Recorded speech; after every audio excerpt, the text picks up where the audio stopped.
What does preceding a string literal with or mean?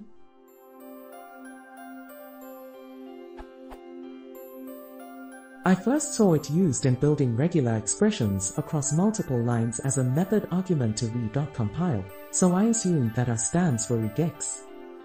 For example, so what does a mean in this case? Why do we need it?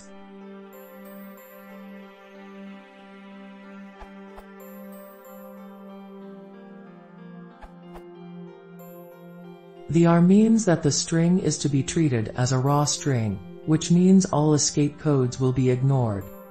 For an example, \n will be treated as a new line character, while R'\n will be treated as the characters, followed by n.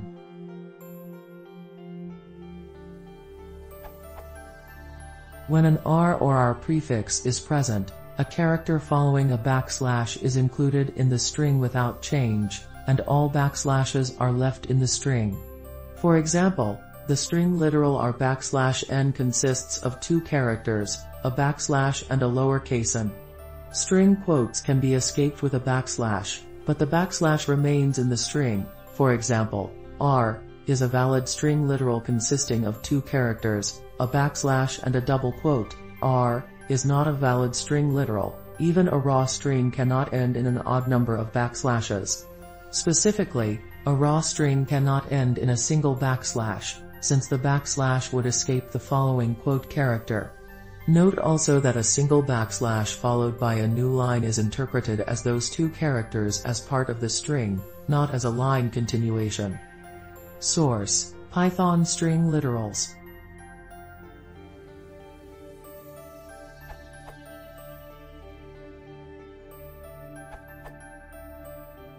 It means that escapes won't be translated.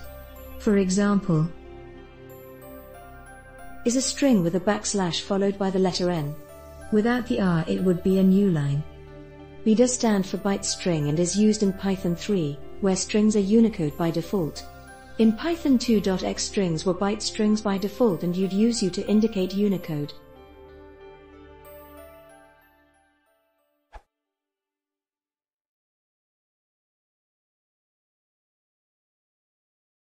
If you want to see more, please consider subscribing.